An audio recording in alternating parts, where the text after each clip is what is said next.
Здравствуйте, мои дорогие друзья! С вами Елена, ваш домашний лекарь-аптекарь. На днях мне посчастливилось предотвратить большую беду в одной семье. В аптеку вошла мамочка с двумя детками. Детки шумели, она брала для младшенького сироп для кашля. Старший тоже кашлял. Детки маленькие, около 4 лет. Людей было мало в этот час в аптеке, и у нас состоялся обычный разговор, как уделяешь время какому-то человеку. И вдруг старший ребенок закашлялся. Кашель был лающего типа, по типу лающей собаки. Медработник, тот, кто знает, что такое ларингит и ложный круп, никогда не спутает ни с чем этот кашель. Я спросила у мамы, у ребенка ларингит? На что мама ответила, нет, он просто простывший. А что такое ларингит? И я ей рассказала, что такое ларингит. Она посмотрела на него внимательно. Я, даже не предвидя никакую беду, рассказала ей, что делать, если у ребенка возникнет приступ ложного крупа. И мама ушла. Через пару дней пришел отец, поблагодарил меня, угостил шоколадкой и сказал, что я предотвратила у них большую беду. Ребенок сейчас в больнице с мамой, с младшеньким он дома, ребенка лечат от ларингита. Значит, сегодня мы с вами поговорим вкратце, что такое ларингит, что это за диагноз такой, что это за напастье на семью и что за угрожающее состояние, приступ при ложном крупе, как с ним побороться. Состояние непростое, мне возможно, я не педиатр, но этот симптом очень тревожный. И вот как я вам рассказала, что я заметила это в аптеке, а мама этого не знала, это состояние, о котором все врачи должны знать, заметить.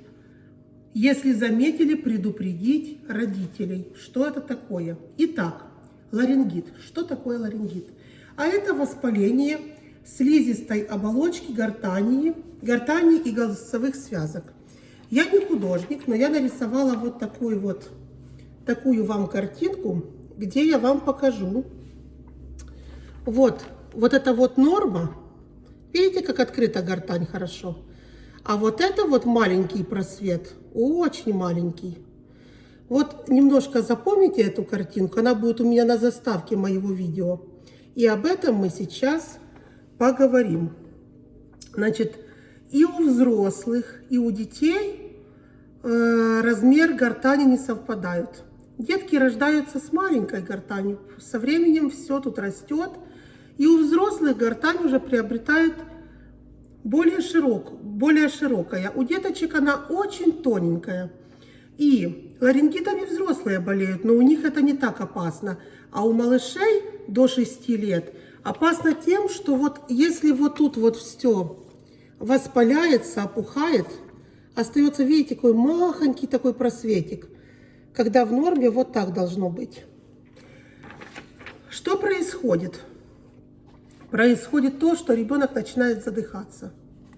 И родители в панике делают множество ошибок.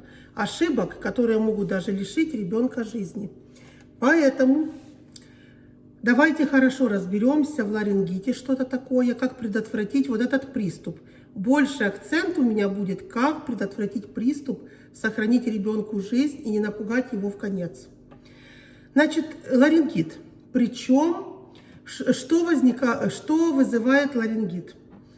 Ларингит вызывают бактерии, вирусы, аллергии и грибки. Снижение иммунитета у ребенка происходит, снижение местного иммунитета вот здесь вот. И какой-то фактор провоцирует еще переохлаждение, пассивное курение, у кого папа курит, мама с папой курят, рядом кто-то дедушка курит. напряжении голосовых связок. Дети погуляли, пошумели, покричали. Раз, приступ. Значит, и еще, какие дети болеют этим недугом? Чаще всего дети из очень хороших семей, облюбленные родителями, дедушками, бабушками, детки, с которых пылинки сдувают родители и все окружающие. Это детки, которые в достатке живут, в тепле, при хорошем питании, полненькие, красивые, пышненькие детки. Редко болеют этим. Детки, которые не доедают, где немножко грязненько, где родители не так уделяют времени ребенку. И вы поймете почему. Обычно там, где детей любят, берегут их, кутают. В комнате, не дай бог, что был какой-то ветерок, тепло. Вот это все провоцирует ларингит, то, что я перечислила. Как проявляется, какая симптоматика этого заболевания? Симптоматика зависит от формы. При острой форме тут может быть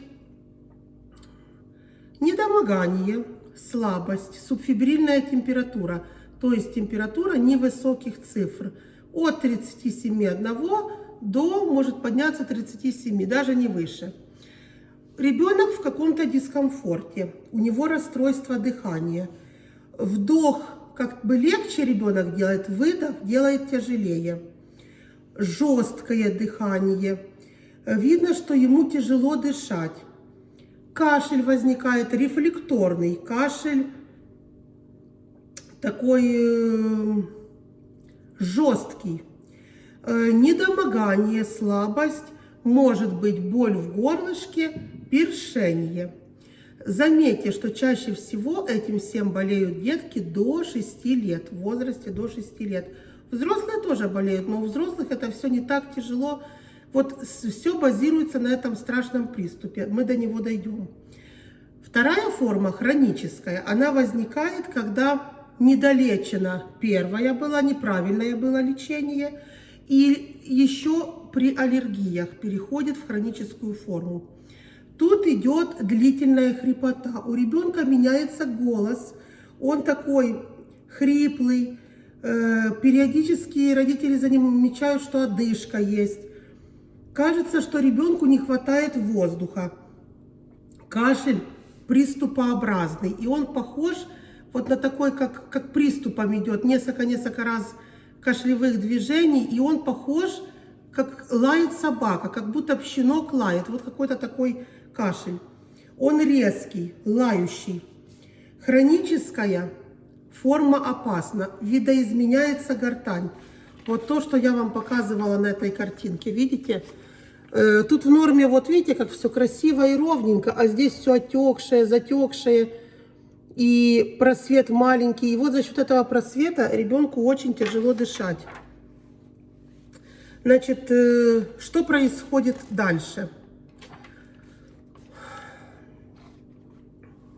У детей это состояние может проявляться в периоды, когда они простыли, в периоды, вот когда я сказала, покричали, пошумели, что-то раздразнило ихнюю гортань, горлышко, вот это вот все.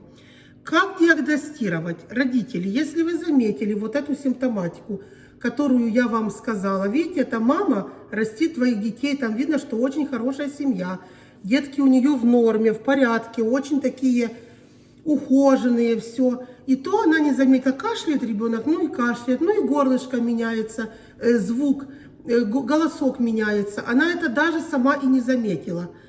Думала, что это все в порядке. Но вы увидели это видео, поделитесь с кем-то, с друзьями, у кого есть детки, у кого вы взрослые или кто смотрит мое видео. Если вы смотрите это видео, значит вас что-то насторожило в этом. Поделитесь этой информацией. Что делать? Тут даже не ждать, поскорее пойти к врачу. К какому врачу? Это в первую очередь педиатр. В некоторых местах сейчас уже семейные врачи заменили педиатров.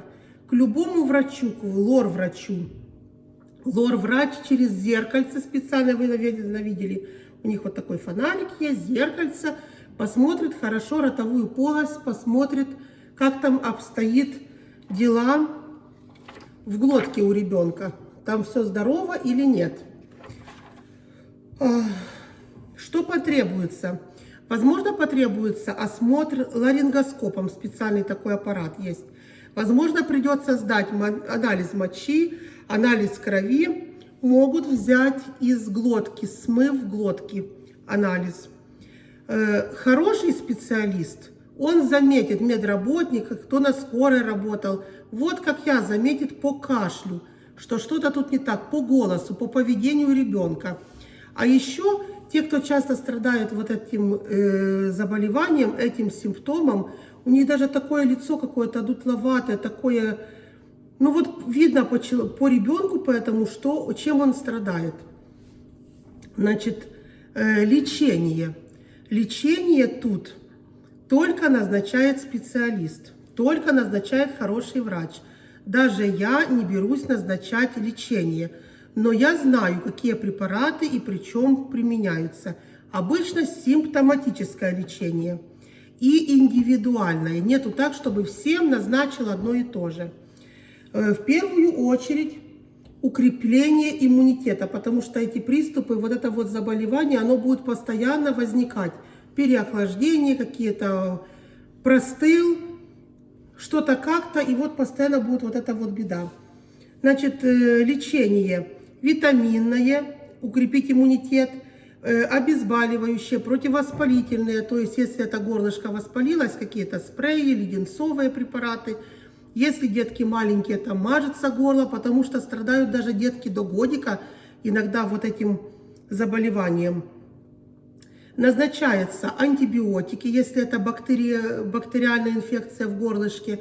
Чаще всего это идут простые антибиотики, амоксициллин с клавулановой кислотой. Это может быть кламокс, это может быть бактокс, это может быть аугментин, формы в сиропах, таблеточки по разным дозировкам для деток.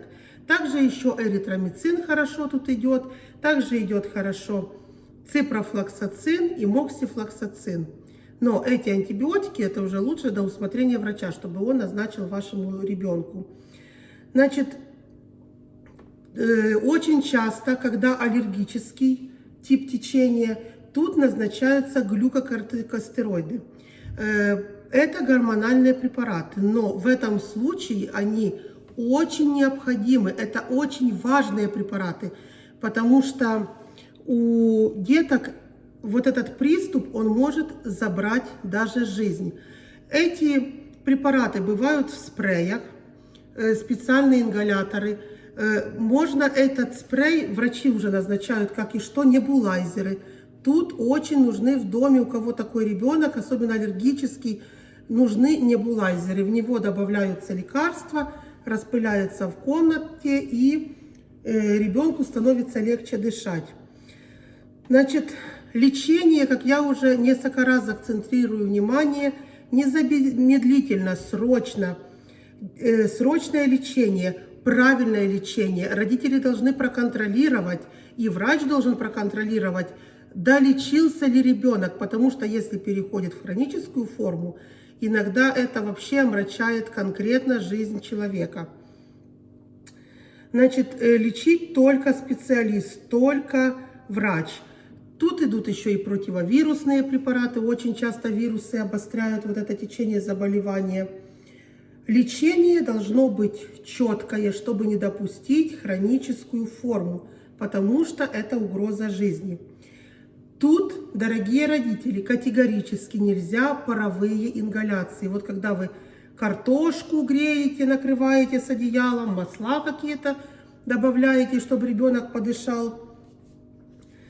Категорически этого всего нельзя. Увлажнители воздуха можно, небулайзеры можно, а остальное нельзя. Значит, советы для взрослых, для тех, кто рядом. У кого ребенок страдает ларингитом, у кого периодически бывает вот такой лающий кашель, что должны делать взрослые? Во-первых, предупредить всех членов семьи, кто бы там ни был, тетя, дядя, бабушка, сестричка, братик, все, кто постарше этого малыша. Что делать? Вот этот приступ может произойти в любое время, но чаще всего это вечерние часы, это ночные часы. Первое, призываю всех не паниковать, потому что на стресс ребенок реагирует еще хуже. Спокойно, ситуация критическая, когда твой ребенок задыхается, когда рядом человеку становится плохо, это очень тяжелое состояние, но тут надо собраться и ради этого страдающего малыша взять полностью себя в руки. И спокойно, но четко и правильно увлажнять воздух. Влажность должна быть хорошая. Еще детки, кто страдают таким, в квартире, в комнате должно быть очень чисто, влажные уборки и температура воздуха не выше 20-22 градуса, влажность должна быть 70-80%. Продаются сейчас гигрометры, психрометры, которые не только температуру в комнате показывают, но и влажность воздуха. Если возник этот приступ, срочно увлажнить, открыть форточку, ребеночка одеть и к воздуху. Ночью в комнате, где он спит, у деток, у которых такие приступы бывают, температура не должна быть больше 18-19 градусов. При этом ребенок не заболеет, но он и не задохнется у вас. Значит, курение в доме рядом с таким ребенком исключено. Пассивное курение – это большой вред для такого малыша. Исключать все аллергены. Если вы выяснили, какой аллерген у ребенка, исключить все аллергены. Далее, что можно сделать? Включить быстро небулайзер, увлажнить, добавить лекарства. Врач вам обычно уже назначает, что делать. Такие детки не должны питаться либо холодным, либо горячим. Раздражающее питание не должно быть. Если такое возникает, вы увидели, что появился свистящий кашель, что-то ребенок беспокойный, ему тяжело дышать, начался престообразный кашель, теплое молочко с медом, если нет аллергии у ребенка на мед. И уже плюс медикаментозная терапия, которую назначит вам врач. И если вдруг вы заметили, вот все, ребенок приступ, ребенок задыхается, у ребенка происходит страх смерти, страх задохнуться. Он паникует, успокоить, не переживай, любыми методами успокоить малыша. И самому, кто там рядом находится с ребенком, действовать четко, быстро, но без лишней паники, чтобы ребенок видел, что вы спокойны. В первую очередь вызываете скорую, сразу вызываете скорую, говорите, что с ребенком, и потом одеваете на балкон. Это первый вариант. Далее. Можно в ванную, набрали водичку, ножки в горяченькую водичку. Там будет немножко влажный воздух, ребенок подышит, отвлечь, там поиграться ручками в этой водичке, что-то типа такого. Дать тепленькое пить, не горячее, не холодное, тепленькое питье, приятное, чтобы ребенок попил и ему немножко станет легче. Сказать, ты молчи, ты не разговаривай, ни шепот, ничего. Нужно молчать, в это время нужно молчать. Если у вас малыш уже адекватный и уже понимает, что такое молчать, что такое не говорить. Но обычно, если детки маленькие, болеют до 2 лет, там начинается буквально истерика. Поэтому успокоить ребенка. И обычно, если вы вот это вот все правильно сделаете, что я вам сказала, у вас уже пройдет приступ. У этого малыша, которого я заметила здесь в аптеке, мама не растерялась и все начала делать правильно, то, что я ей сказала. Она сразу вспомнила, и по горячим следам она все делала. Да, их забрали на скорую, в больницу. Это правильно. Не отказывайтесь от того, чтобы вы попали в больницу. Это хорошо. Но очень часто, если вы все правильно сделаете, у той мамы, у них уже приступ этот проходил у ребенка, пока доехала до них скорая. Она спокойно, быстренько все делала. Они ножки в горячую водичку поставили, ребенка укутали и открыли балкон. Ребенок дышал свежим воздухом и пил. Они как раз пили чай, пил тепленький чай ребенок. Значит, запомните, дорогие мои друзья, стеноз гортани – это очень опасно. Это такое состояние, когда вот через такую маленькую щелочку очень тяжело дышать. Это состояние, если плохо идет кислород в мозг, процессы могут быть необратимые. Поэтому только все правильно делать, чтобы ребенок, не дай бог, не начал задыхаться, терять сознание, не впал в кому, не лишился жизни. Потому что такие случаи, они редкие, но они бывают. Поэтому запомните то, что я перечислила. Действовать нужно очень быстро, действовать без паники, и тогда все будет хорошо. А далее прошел приступ.